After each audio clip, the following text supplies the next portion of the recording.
감사합니다. 우리가 사는 세상은 험한 세상이고 그 속을 살아가는 우리의 모습은 나그네 인생이죠. 험한 세상 나그네 길에서 주님께서 우리들을 구원하셔서 오늘도 이 자리에 예배자가 되었습니다. 오늘 3부 예배를 통해서 하나님께 큰 영광 되길 원하고 영락교회 성도들 또 방문해서 오신 분들 해외에서 평상에서 영상으로 연결되어 계신 모든 성도들에게 하나님의 평강과 은혜가 임하기를 간절히 기원합니다. 지난 주일에 우리는 누가복음 15장에 나오는 예수님의 비유를 통해서 아버지를 등지고 떠났던 그 아들의 다쳤던 눈이 다시 열린 것을 생각하였습니다. 아버지의 그 엄청난 사랑과 은혜에 대해서 귀가 다치고 눈이 다치고 마음이 다쳤던 그가 다시 눈을 뜬 것은 가장 밑바닥 돼지 우리 안에서 고민하던 때였습니다. 아무것도 그에게 남지 않은 것 같았지만은 그에게 마지막 한 가지가 있었는데 깨닫고 보니 그것은 다름 아닌 아직도 내게는 아버지가 계시다 하는 것이었습니다. 그는 자신의 처지에 안타까워하면서 눈물로 부르짖다가 대결단을 하고 이렇게 있을 것이 아니라 아버지께로 돌아가야 되겠다. 내가 비록 아들로 받아달라는 말을 할 염치는 없지만 품꾼의 하나로라도 나를 받아주십사 간청해 보겠다 하면서 돌아갔는데 아버지께서는 그를 품꾼이 아닌 존귀한 아들로 뜨겁게 환영하시고 영접해 주셨습니다. 말로 형언할 수 없는 은혜요 어마어마한 아버지의 사랑이었습니다. 자, 그러면 여러분, 우리가 생각하고자 하는 것은 그날 이후 그 아들은 어떻게 살았을까 하는 것입니다. 그래서 오늘 설교 제목을 그날 이후라고 정하게 된 것입니다. 그런데 예수님께서는 누가복음 15장의 그 비유에서 아들이 어떻게 살았는지에 대한 언급은 하지 않으셨습니다. 그래서 우리는 오늘 시편 51편 말씀을 읽게 된 것입니다. 시편 51편은 다윗 왕의 시입니다. 그런데 왜 하필이면 이 시를 골라서 읽었느냐 하면 이 시를 지을 때 다윗은 마치 하나님 앞에서 탕자와 같았기 때문입니다. 그래서 이 시편 51편을 통해서 은혜를 받은 그 이후의 삶이 어떠해야 되는가 하는 것을 함께 나누고자 하는 것입니다. 하나님께서는 다윗에게 상상할 수 없는 은혜와 사랑을 지속적으로 베푸셨습니다. 베들레헴의 목동에 불과하던 그에게 기름을 부으셔서 사울 왕의 뒤를 이을 이스라엘의 왕제임을 알려주셨고 그날부터 하나님의 영이 그에게 충만하셨습니다. 그로 하여금 골리앗을 이기게 하시고 이스라엘의 장군이 된 그로 하여금 가는 곳마다 연전연승하게 하셨으며 나중에는 사울 왕의 사위에까지 나가게 됩니다. 왕의 부마가 된 것입니다. 그런데 그의 인기가 치솟는 것을 시세오만 장인이던 사울 왕은 그를 정적으로 인식하기 시작했고 결국은 사위를 제거하기 위해서 자객을 보내는 등 집요한 추격을 하게 되었는데 하나님께서는 사울의 칼날로부터 그를 수년 동안 지켜주셨고 나중에 사울이 블레셋과의 전투에서 전사하고 난 다음에 이 다윗을 유다 지파의 왕을 거쳐서 이스라엘 12지파 전체의 왕이 되게 하심으로 존귀한 자리에 그를 높여주셨습니다. 뿐만 아니었습니다. 연약하던 이스라엘은 강대한 나라로 발전해 갔고 이스라엘을 괴롭히던 주변의 모든 나라들이 다윗 앞에 무릎을 꿇게 되니 그는 큰 나라의 대왕처럼 존귀한 자리에 앉게 됐습니다. 상상 못할 하나님의 은혜였고 축복이었습니다. 여러분, 이것이 하나님께서 그에게 베푸신 은혜입니다. 다윗도 하나님께서 어떤 사랑으로 자신을 품어주셨는지를 잘 알고 있었습니다. 시편 곳곳에서 하나님의 은혜에 대한 감사를 고백하고 있는데 예를 들어서 시편 31편 7절 8절을 읽어보면 이렇습니다. 내가 주의 인자하심을 기뻐하며 즐거워할 것은 주께서 나의 고난을 보시고 환난 중에 있는 내 영혼을 아셨으며 나를 원수의 수중에 가두지 아니하셨고 내 발을 넓은 곳에 세우셨음이니이다. 그는 자신이 환난 중에 고난 중에 있을 때 하나님께서 자신을 다 아시고 자신을 지켜주셔가지고 그래서 이렇게 넓은 곳에 높은 곳에 세우셨다고 그 감사를 표현했습니다. 그뿐이 아니죠. 그는 하나님의 은혜에 어떻게 보답할까 생각하다가 성전을 지어 하나님께 올리기로 결심했는데 하나님께서는 네가 아니고 네 아들 때에 가서 짓게 하겠다. 그러나 너의 마음은 내가 기쁘게 받겠다 하시면서 그의 후손이 대대로 왕의 자리를 이어나갈 것을 말씀하셨습니다. 그때 그는 감격해서 또 하나님께 이런 고백을 드리죠. 사무엘하 7장 18절 19절에 보면 다윗 왕이 여호와 앞에 들어가 앉아서 이르되 주 여호와여 나는 누구이오며 내 집은 무엇이기에 나를 여기에까지 이르게 하셨나이까. 나라고 하는 보잘것없는 존재, 우리 아버지 가문이나 나나 정말 보일 게 아무것도 없는데 이런 초라한 우리에게 이런 놀라운 은혜를 주시다니 하나님이 어찌 된 은혜입니까? 이렇게 얘기하면서 19절에 보면 주 여호와여 주께서 지금까지 베푸신 이 은혜만도 대단한데 이것을 오히려 적게 여기시고 또 종의 집에 있을 먼 장래의 일까지도 말씀하셨나이다. 지금까지 주신 은혜도 감당할 수 없는데 저의 후손들이 또 왕의 자리를 이어간다고 하시니 하나님 앞에 감사합니다. 이렇게 했습니다. 하나님은 엄청난 은혜를 주셨고 다윗은 그 은혜에 감격하였습니다. 참 아름다운 모습 아닙니까? 자, 그런데 여러분, 이랬던 다윗이 나중에 어떻게 됐나요? 상상 못할 자리로 그는 추락했습니다. 아니, 어떻게 다윗이 이런 짓을 했지? 깜짝 놀랄 일을 그가 저질렀는데 사무엘하 11장에 보면 그는 자신의 수하인 우리야 장군의 아내 밧세바를 끌어들여서 간음하게 됩니다. 그리고 얼마 후에 밧세바가 잉태했다는 것을 알게 되었을 때 그것을 덮기 위해서 우리야를 전선에서 불러들여 특별 휴가를 줍니다. 집에 가서 아내와 편히 지내라. 잉태된 아기가 우리야의 아내인 것처럼 위장하려고 하는 간교한 계책이었습니다. 그러나 우리야는 충직한 사람이어서 내 부하 장병들이 들판에서 노숙하는데 내가 어떻게 혼자 편안히 쉴 수 있겠나. 그는 집에 가질 않았고 이 다윗의 계획은 실패로 돌아가게 됩니다. 얼마 후에 우리야를 전선으로 다시 돌려보내면서 편지 하나를 그에게 맡깁니다. 총사령관인 요압 장군에게 전달해 주게. 그런데 그 편지 속에는 무서운 명령이 담겨 있었죠. 이 우리야를 가장 치열한 전투 현장으로 보내서 적의 칼에 죽게 해라. 우리야는 자신의 죽음에 대한 밀명이 담겨 있는지도 모르고 그 편지를 총사령관에게 전달했고 요압은 왕명에 따름으로써 결국 우리야는 적의 칼에 죽는 비극을 맞이하게 됐습니다. 요압이 왕께서 명하신 대로 됐습니다 하는 보고를 했을 때 그는 뻔뻔하게도 남편의 죽음으로 비통해야 하는 밧세바를 끌어들여서 자기 아내를 삼게 된 것입니다.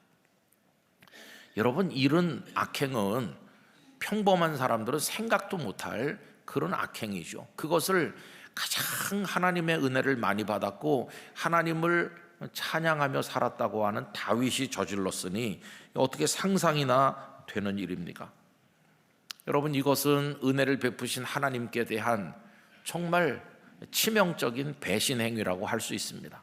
마치 낳으시고 기르시고 괴임 속에서 정성을 다해 뒷바라지하신 아버지의 재산을 받아가지고 먼 나라에 가서 허랑방탕하며 창기와 함께 탕진해버린 우리 지난주에 생각했던 그 못된 아들의 죄에 비해서 이 다윗의 죄는 1000배 만배 더 큰 죄라고밖에는 말할 수가 없는 것이죠.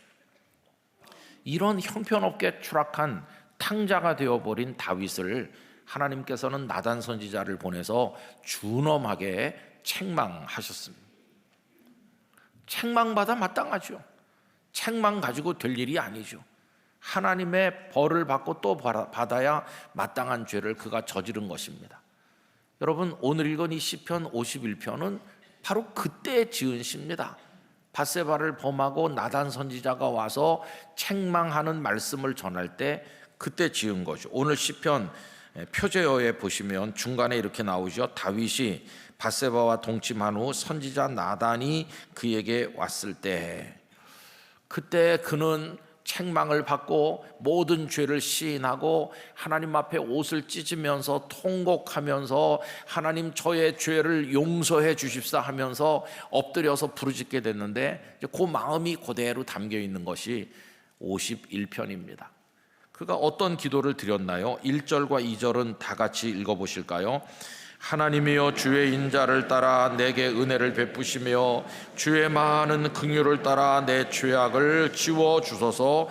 나의 죄악을 말갛게 씻으시며 나의 죄를 깨끗이 제하소서. 곧 이하에도 보면은 자신의 죄를 용서해달라고 하는 눈물 어린 부르짖음이 계속되는 것을 보게 됩니다. 그러면서 그가 가장 두려워했던 것은 하나님 날 버리시면 어떡하나, 내 안에 하나님의 영이 함께해서 나같이 미천한 자가 골리앗을 이기고 적을 이기고 여기까지 왔는데 하나님의 영이 나를 버리고 떠나시면 나는 이제 어떡하나, 그게 제일 두려워서 11절에서는 이렇게 부르짖죠. 함께 읽겠습니다. 나를 주 앞에서 쫓아내지 마시며 주의 성령을 내게서 거두지 마소서. 하나님 제발 저를 버리지만 말아주세요. 저를 떠나지 말아주세요. 주님의 영을 거두어 가지 말아주세요. 이렇게 하나님 앞에 애걸복걸하듯 회개하는 것을 볼 수 있습니다. 자, 그럼 여러분, 하나님은 어떻게 하셨나요? 우리가 상식적으로 생각해 볼 때 이렇게 하나님 앞에 잘못했다고 싹싹 빌면, 그래 걱정하지 말아라 용서해 줄게, 이래가지고 될 일입니까? 이게 저지른 악이 얼마나 큰데요. 화를 더 내시는 게 맞고, 너 같은 녀석은 아무리 울부짖어도 내가 회개 그거 안 받아준다. 우리 상식으로 말하면, 우리 감정으로 말하면 그래야 될 것 같아요. 그죠? 아니, 이런 사람을 쉽게 용서하면 안 되지. 그게 제 마음도 그렇고 아마 여러분들 마음도 그럴 거예요. 근데 하나님은 참 이상하세요. 너무 쉽게 용서해 주는 것 같아요. 너무 쉽게. 사무엘하 12장 13절 14절에 보면 이래요. 다윗이 나단에게 이르되 내가 여호와께 죄를 범하였노라 하매, 이 죄를 범하였습니다 하는 게 요 51편에 이제 녹아 있는 마음일 텐데, 그랬더니 하나님께서 나단 선지자를 통해 말씀하죠. 나단이 다윗에게 말하되 여호와께서도 당신의 죄를 사하셨습니다. 그래, 당신이 죽지 아니할 겁니다. 당장이라도 하나님이 쳐서 죽게 해야 될 것 같은데 봐준다는 거예요. 용서하셨다는 거예요. 그러면서 이어지죠. 14절, 이 일로 말미암아 여호와의 원수가 크게 비방할 거리를 얻게 하였으니 당신이 낳은 아이가 반드시 죽으리이다 하고, 하나님께서 당신 용서는 해주신다고 하는데 이것 때문에 하나님의 원수들이 하나님을 비방하고 당신을 비방할 그 비방거리가 생겼다고. 아니, 여호와라는 신은 어쩌자고 저렇게 형편없는 자를 들어서 복을 주셨나, 하나님 이상한 하나님이다, 이렇게 비방하게 되면 하나님 영광이 땅에 떨어지고, 당신이 하나님의 은혜를 입은 사람으로 모두가 당신을 부러워했는데 이제 당신의 명성은 땅바닥에 떨어졌다. 그리고 밧세바가 잉태한 그 아기는 반드시 죽는다고 하셨다. 그러나 당신을 버리진 않는다고 하셨다. 얼마 후에 그 아기가 죽었죠. 그리고 용서는 받았어요. 그래서 버려지지 아니하고 하나님 앞에 아직도 찬송할 수 있고 기도는 할 수 있게 됐지만, 하나님은 용서는 하셨지만 그의 종아리는 아프게 때리셨어요. 그래서 어쨌든 용서는 받았어요. 여러분, 어떤 분이 이렇게 말하더라고요. 목사님, 하나님이 너무 쉽게 용서하는 거 아니냐고. 저도 이해는 됐어요. 그렇게 말하는 게. 아까 말씀드린 대로 쉽게 용서하면 안 될 것 같잖아요. 근데 여러분, 이게 은혜라는 걸 아세요? 하나님이 쉽게 용서하는 분이 아니었더라면 우리도 용서받지 못했을 것입니다. 그런데 다윗 같은 그가 범한 그런 죄도 용서하시는 하나님이신 덕택에 저도 용서받았고 여러분도 용서받았고, 그래서 오늘 이 자리에 있는 것입니다. 하나님께서 쉽게 용서하는 분이라고 원망할 수 없는 이유가 여기 있는 것입니다. 우리도 그 덕에 용서받았기 때문이죠. 마치 이것은 그 탕자가 집에 돌아왔을 때 돼지 우리의 악취가 풍기는데도 그 아버지가 콱 안아주면서 내 아들 왔구나 이렇게 해준 것과 같은 은혜를 다윗이 받은 겁니다. 그럼 여러분, 그날 이후에, 그런 용서를 받은 그 이후에 다윗은 어떻게 살았을까요? 그 질문을 우리가 다시 하게 되는 것이죠. 그날 이후 다윗은 어떻게 살았을까? 그것을 보여주는 말씀은 오늘 읽은 이 51편입니다. 51편. 여러분, 51편은 전부 19절까지 있는데 그 중에서 우리가 11절만 읽은 거거든요. 이 19절 전체를 여러 번 세세히 반복해서 읽어보시면 놀라운 것을 발견하게 됩니다. 그것은 그의 기도가 하나의 초점을 향하고 있다는 것을 알게 됩니다. 그것은 다른 게 아니라 주님 앞에서 쫓아내지 마시고 주님 저를 용서하시고 다시 주님을 찬송하게 해달라고 하는 하나님을 향한 기도로 일관되고 있다는 것을 알 수 있어요. 여러분, 그는 왕입니다. 그 이전에는 그가 어떤 관심을 가지고 살았을까요? 어떻게 하면 이스라엘이 더 큰 나라, 더 강한 나라가 될까? 그게 그의 관심사입니다. 왕으로서 당연한지도 몰라요. 그리고 왕권이 더 단단하게 다져져서 감히 이 왕권에 도전하지 못하도록 권력의 기반을 더 든든히 세우는 거, 그게 그의 기도 제목이었어요. 나를 위협하는 원수들은 다 물러가게 해주시고 내 손에 권력이 튼튼하고 이 나라가 부강하고, 그런 걸 위해서 늘 기도해 왔는데, 그런데 이제는 기도가 바뀌었어요. 여기 19절을 아무리 읽어봐도 이스라엘이라는 나라의 부강함을 위한 기도 요만큼도 없고, 왕의 자리를 지키게 해달라는 기도 요만큼도 없어요. 이제는 오로지 하나님을 향해서 하나님 앞에서 쫓겨나지 않는 자가 되기 위해서 하나님 앞에 여전히 찬송할 수 있는 사람으로 남게 해달라고 하는 그 기도로 초점이 맞춰지는 것을 볼 수 있어요. 여러분, 이 사실은 뭘 말해주냐 하면은 그날 이후 다윗의 삶의 무게 중심이 완전히 옮겨졌다는 것을 말하는 것이에요. 그 전에는 나라의 부강함, 그리고 왕권의 견고함, 그거 위에 살았어요. 그것이 그의 인생의 목적이었어요. 그런데 이제는 달라졌어요. 왜 달라졌을까요? 이 일을 경험하면서 그는 깨달았습니다.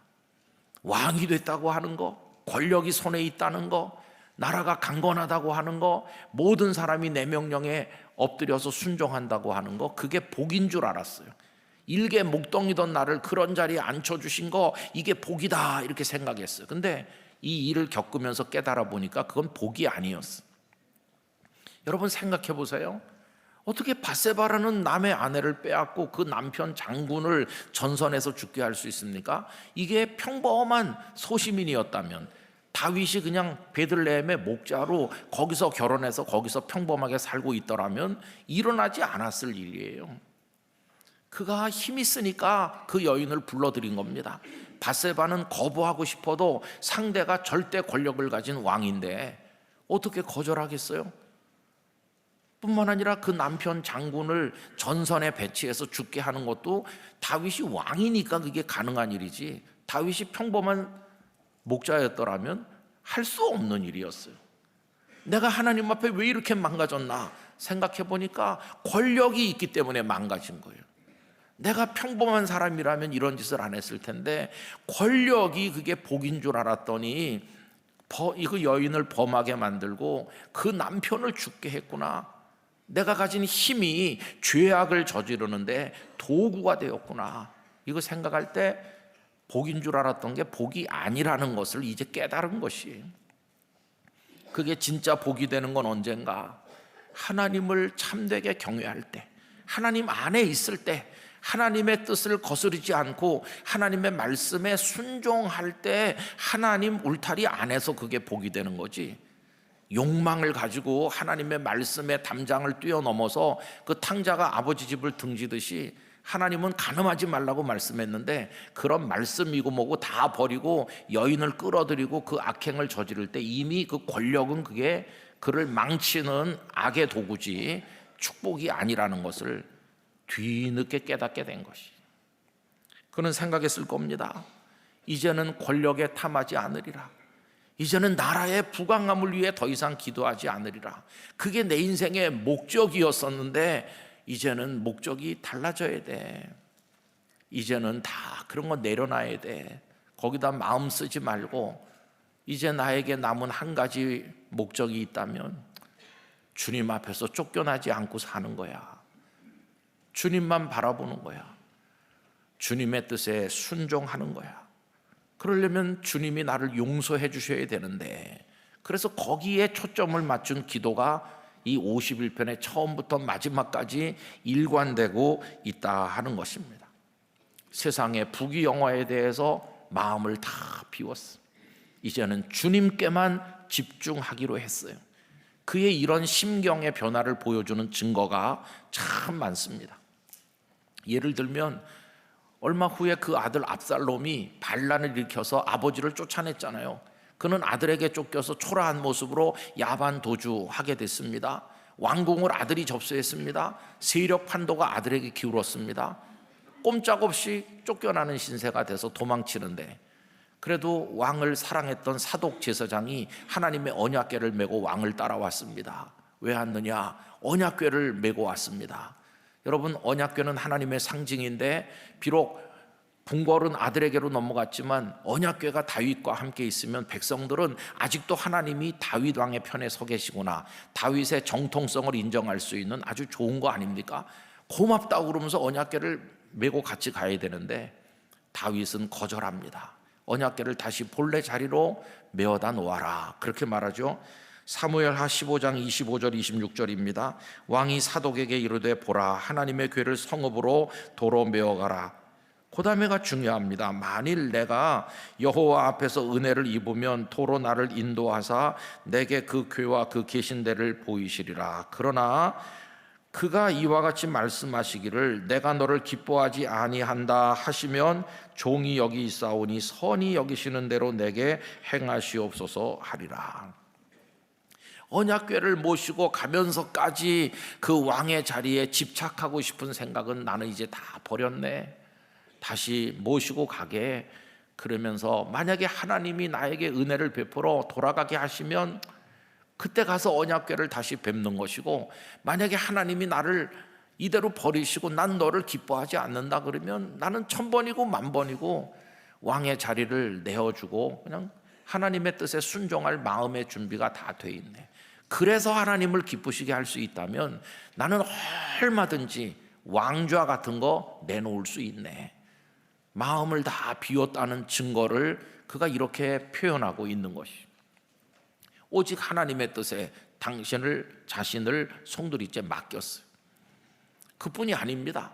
그가 이렇게 초라한 모습으로 도망가니까 베냐민 지파의 시므이라는 사람이 막 쫓아오면서 먼지를 날리면서 입에 담지 못할 언사로 다윗을 모욕하였어요. 다윗을 저주했어요. 듣다 못한 다윗 옆에 있던 아비새 장군이 말합니다. 명만 내리시면 당장에 가서 저자를 한 칼에 해치우겠다. 근데 다윗이 아비새를 만류합니다. 뭐라고 말합니까? 사무엘하 16장 10절에 보면 왕이 이르되 수르야의 아들들아, 이 아비새가 수르야의 아들이거든요. 내가 너희와 무슨 상관이 있느냐? 그가 시므이가 저주하는 것은 여호와께서 그에게 다윗을 저주하라 하심이니 네가 어찌 그리하였느냐 할 자가 누구겠느냐 하고, 저 시므이가 나를 저주하고 모욕하는데 다 내가 들어도 싼 그런 말이지, 하나님께서 그의 입을 통해서 나를 저주하시는 거라면 내가 어떻게 그를 틀렸다 하겠나? 저게 하나님의 책망인 줄 알고 내가 다 담담히 묵묵히 들어야지. 나 그런 형편없는 죄인 아닌가? 그러면서 아비새 장군을 만류하는 거예요. 여러분, 우리가 남에게 모욕적인 언사를 들을 때도 있지만 하나님이 나를 책망하는 거라고 받으면 그 사람이 뭐라고 말하던 달게 들을 수 있고 다 흘려보낼 수도 있는 거 아니겠어요? 다윗이 그런 모습을 이제 보이고 있는 것이요. 증거가 또 많아요.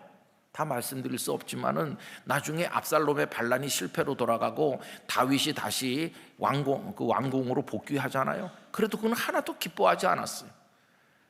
아들 압살롬이 죽었기 때문이기도 하지만 이제는 왕좌 따위에는 관심이 없어요. 하나님이 돌아가라고 하시면 그냥 돌아가는 것뿐이다 이거지, 권력을 회복했다고 기뻐하고 이제 그런 마음은 다 뛰어넘고 초월한 것을 볼 수 있습니다. 하나님, 그동안에는 강건한 나라, 부강한 나라, 그리고 나의 견고한 왕권, 이것이 내 인생의 목적이고, 그럼 하나님은 그걸 이루어 주시는 그냥 수단에 불과했어요. 그런데 이제는 내가 바꾸겠습니다. 하나님의 은혜를 받은 그 이후부터는 이제는 하나님이 저의 목적이십니다. 하나님이 저의 전부이십니다. 하나님 앞에 하나님께 속해 사는 거, 그게 저의 전부고, 그것만 되면 저는 더 바랄 것도 없고, 나머지 뭐 왕의 자리 있든지 없든지 그건 다 이제는 내려놨습니다. 내게 부귀영화가 있다면 그건 하나님을 영화롭게 섬기는 수단일 뿐이지 절대 이젠 그게 목적이 아닙니다. 하나님 당신만이 저의 목적입니다. 그저 저를 쫓아내지만 마시고 하나님 앞에 서게 해주세요. 이게 다윗의 그날 이후의 삶인 것입니다. 여러분, 그 이야기를 지난주에 생각했던 아버지 집에 돌아온 탕자에게 적용해 봅시다. 그 아들이 집에 돌아온 이후에도 아버지 재산, 그 형님의 재산에 계속 눈독 들이면서 어떻게 저거 좀 더 받아가지고 다시 나갈까 그랬을까요? 여러분, 아버지의 감당 못할 은혜와 사랑을 받은 다음에는 이제 그런데 관심이 없어졌어. 그 집에 품꾼들이 많은데 다 쑥덕거렸을 거예요. 아니, 저 작자는 뭐 양심도 없나, 저렇게 해가지고 아버지를 또 찾아와, 우리 주인님도 이상하시지, 당장 내쫓아야 될 저런 자를 다시 아들로 받아주시다니 참 이해할 수 없어. 다 쑥덕거리는 소리가 귀에 들어왔겠죠. 그 아들은 생각했을 겁니다. 다 그렇게 하는 게 맞지, 나는 그런 비난을 받아도 남이 조롱해도 마땅하게 받아야 될 사람이야. 당신들이 말하는 거 다 맞습니다.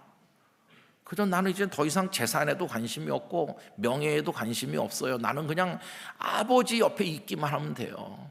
그 아들은 그 다음부터 아침부터 밤까지 아버지 곁에 있고, 아버지 들판에 가면 따라가고, 아버지 하시는 일을 옆에서 돕고, 저 아버지 품 안에 사는 것만이 그의 전부가 되지 않았겠어요? 그냥 오로지 아버지와 있는 게 기쁨이 되고, 아버지를 기쁘시게 하는 게 인생의 목적이 되었으리라. 그게 그 아들의 그날 이후의 삶이었으리라고 생각을 하는 것입니다. 여러분, 우리도 다 구원받았다고 말은 하는데, 은혜 입었다고 하는데, 그럼 우리의 그날 이후의 모습은 어떤가 좀 생각을 해봐야 되지 않겠습니까? 그래서 은혜를 입었다는 이들이 다 이제 목사님도 되고 장로님도 되고 권사님도 되고 다 돼서 이제 섬기잖아요. 그런데 저 같은 목회자도 헛다리 짚을 때가 많아요. 뭐가 인생의 목적이야? 그러면은 많은 목사님들이 이런 데 신경을 많이 씁니다. 우리 교회 성도들이 나를 미워하진 않나? 나를 좋아할까? 그 장로님이 날 오해하면 어떡하지? 그 집사님이 나를 미워하면 어떡하지? 성도들의 의견에 너무 신경이 곤두서 있어. 우리 교회가 좀 그래도 교인이 늘고 있나? 우리 교회 재정이 모자라진 않나? 우리 교회 평판이 바깥에서 좀 어떤가? 그런 데다 신경을 곤두서 있어요. 그리고 늘 주여 그런 걸 위해 기도해. 우리 성도들이 저를 미워하지 않게 해주세요. 우리 교회가 더 든든한 교회가 되게 해주세요. 뭐 교인이 늘어나게 해주세요. 그건 마치 다윗이 부강한 나라, 든든한 왕권을 위해 기도하는 거나 비슷한 거예요. 근데 그게 인생의 목적이 될 수 있나요? 진짜 하나님의 구속의 은혜를 제대로 받은 사람은 그런 거 관심 없을 거예요. 남이 뭐라고 하든지, 잘못했으면 비난받는 게 맞고, 그저 중요한 건 내가 오늘 주 앞에 서 있다는 거예요. 주님 여전히 날 사랑하시고, 나 주님 찬송하고, 내가 순종해서 주님 기쁘시게 하면 그걸로 충분해요. 다른 건 다 이제는 관심사가 아니고, 주님께 속해서 주님만 기뻐하신다면, 구원의 은혜를 주님이 주신 거니까 주님만 영화롭게 하면 그걸로 충분합니다. 비록 농어촌의 어려운 교회를 목회하더라도 주님 한 분으로 기뻐하는 목회자가 있는가 하면 그 반대의 경우도 많이 있지 않습니까? 우리 영락교회 성도 여러분, 하나님께만 집중하시기 바랍니다. 하나님께 속해 사는 것으로 만족하시기 바랍니다. 하나님을 사랑하시고 하나님의 사랑을 받으시면 그걸로 충분합니다. 뭐 어떤 교회, 어떤 선교단체 어디 가서 뭐 거기서 얽히는 거, 그런 것 때문에 두려워하지 마시기 바랍니다. 그래도 내가요, 그 선교단체에 책임 있는 자리에 사람들이 날 좋아해 줍니다. 우리 영락교회에서도 얼마나 나를 신임하는지 몰라요. 제가 가는 데마다 제가 회장하고요, 뭐 그런 거 너무 신경 쓰지 마세요. 아니, 영락교회에서 뭐 한 자리 한 거 가지고 천국행 티켓이 되는 것도 아닌데, 주님은 그거 뭐냐, 쓰레기통에 버려라 그러실 텐데, 그거 가지고 그분이 나를 오해한다는 둥, 뭐 나를 회장 안 시켜준다는 둥, 그런 거 가지고 왜 신경 써요? 그런 거 아무것도 아니에요. 그분들이 나를 구원해 주는 것도 아닌데, 주 예수님이 나를 구원하는데 그냥 주님 영화롭게 하면 그걸로 충분해요. 남이 뭐라고 하든지 신경 쓸 필요도 없고, 그 사람이 하든지 내가 하든지 뭐 누가 하든지 주님의 일만 잘 되면 되는 거고, 난 그냥 주님 앞에 살고 있는 거 이 자체로 너무너무 기뻐. 그러면 되는 거지 뭐. 뭐 다른 게 뭐가 필요하겠어요. 그래서 여러분, 계모인 데 가서 자꾸 계회장 하려고 하지 마세요. 그런 것 때문에 막 성도끼리 싸우고, 네가 나한테 30년 친구가 이럴 수 있냐, 어떻게 계 오야를 왜 네가 하냐, 이런 거 갖고 싸우지 말고 다 해라. 나는 그냥 주님과 데이트를 즐기겠다, 그렇게 하면 되는 거예요. 그게 주님의 은혜를 제대로 경험하면 세상 모든 건 다 시시해 보이는 거예요. 그렇게 소중해 보였던 게 아무것도 아닌 것처럼 보이는 거예요. 13세기에 살았던 토마스 아퀴나스, 로마 천주교회가 2000년 교회 역사 중에 최고의 신학자다, 교회의 신학자다, 이렇게 명예를 부여한 인물이죠. 근데 그분은 엄청난 천재로 일컬어졌고 많은 신학 저작을 내놨는데, 그 중에서 숨마 테올로기아, 신학 대전이라고 하는 건 어마어마한 작품이고 지금도 천주교회가 인정하는 최고의 신학 작품입니다. 그분은 교회로부터 존경받았고 모든 사람이 우러러봤고 교황이 늘 만나서 교회를 의논하던 대단한 사람이었어요. 그런데 그의 출생 연도가 정확히 알진 못하는데 아마 48살쯤 되던 해로 생각하는데요, 1273년 12월 6일 그때 예배가 진행되고 있었는데, 갑자기 그는 예배 도중에 땅에 못이라도 박힌 사람같이 그 자리에 멈춰서서 모든 동작을 멈추고 하늘만 쳐다보고 있었어요. 허공을. 사람들이 왜 저러시지? 이렇게 생각했어요. 근데 그럼 갑자기 그 자리에 멈춰서서 허공을 바라보는 거예요. 그분이 바라본 것은 허공이 아니겠죠. 다른 사람들 눈엔 보이지 않았지만 뭔가 어마어마한 영광의 장면을 그가 보고 있었던 중이에요. 하나님께 사로잡힌 순간이었어요. 그날 그 일이 있은 이후에 그는 붓을 내려놨어요. 그 숨마 테올로기아가 아직도 완성되지 않았고 계속해서 더 써내려가야 될 대목이 있었는데 속죄론 부분을 쓰고 있었다고 알려지죠. 근데 더 이상 집필하지 않았어요. 그래서 그 제자가 안타까워서 말했어요. 스승님, 왜 계속 쓰지 않으시나요? 그는 그날 자신이 무엇을 보았는지는 말하지 않았지만 그 제자에게 이렇게 했어요. 그날 내가 본 것에 비하면 지금까지 내가 써내려온 모든 것은 지푸라기만도 못하다, 이렇게 말했어요. 그는 최고의 명예를 얻은 학자고 존경받는 목회자고 모두가 우러러보던 교회 안에서 최고의 명성을 누리던 사람이지만 자신이 본 그 영광의 세계에 비하면 이건 다 인간이 하는 이거는 지푸라기만도 못해. 더 계속할 가치가 없어. 저는 아마도 그분이 그날 본 것이 하나님의 세계일 거라고 생각합니다. 빛나는 하나님의 영광의 세계, 마치 에스겔이 하나님의 영광의 보좌를 본 것처럼 그 놀라운 세계를 보고 나니까 자신이 했던 거, 자랑스러워했던 거, 사람들이 박수 쳐줬던 게 이게 정말 지푸라기만도 못한데 이걸 뭘 더 계속하고 있겠나. 붓을 내려놓은 거죠. 그리고는 하나님만 바라본 거죠. 당신 한 분이면 족합니다. 인간적인 명성과 명예와 박수갈채 다 소용없습니다. 저는 숨마 테올로기아가 그 제자들이 나머지 부분을 써서 채워서 됐다고 하지만 토마스 아퀴나스의 손으로 완성된 게 아니기 때문에 미완성이라고 생각하면서 동시에 완성이라고 생각합니다. 미완성인데 왜 완성이라고 생각하냐 하면 전에는 펜으로 써내려갔지만 이번에는 아무것도 쓰지 않음으로써 하나님의 영광으로 나머지를 완성했다고 생각합니다. 그 놀라운 은혜의 경험이 있고 나서 한 석 달쯤 지나서 1274년 3월 7일에 그의 가슴을 가득 채운 너무너무 그가 사랑하고 흠모했던 우리 하나님의 부르심을 받았고 그는 하나님의 품에 안기게 되었습니다. 여러분, 우리는 구원받았습니다. 하나님께서 구원하셨습니다. 하나님의 은혜를 받았습니다. 그러니까 이제 그날 이후에 우리는 하나님만 바라보면 됩니다. 하나님만 영화롭게 하면 됩니다. 하나님 날 쫓아내지 않고 그 앞에 살게 하신 것만으로도 우리는 충분히 감사합니다. 나머지 모든 세상의 관심사, 그죠? 뭐 내가 성공할 수도 있고 좀 실패할 수도 있고 내가 인정받기도 하고 못 받기도 하고 여러 가지 우리의 마음을 힘들게 하는 인간사가 있지만은 이제는 그건 다 아무것도 아닙니다. 이렇게 영광의 하나님을 바라보며 그 앞에 살다가 조만간 우리는 그 하나님의 품에 안길 사람이라는 걸 생각한다면 그것만으로 충분히 행복합니다.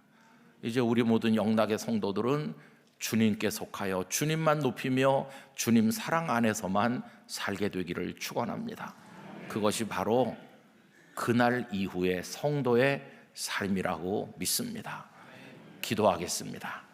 거룩하신 아버지 하나님, 놀라운 은혜와 사랑을 받아 구원받았음에도 아직도 하찮은 세상의 것에 연연하면서 하나님은 그것을 이루어주는 수단 정도로 치부할 때가 많았던 저희들의 어리석음을 용서하시고 이제는 하나님 앞에서 하나님을 높이고 하나님 사랑받으며 하나님과의 교제를 즐거워하는 것으로 만족하고 나머지 모든 것에 마음을 비워 자유하는 평강의 성도가 되게 하여 주옵소서. 예수님 이름으로 기도하옵나이다. 아멘.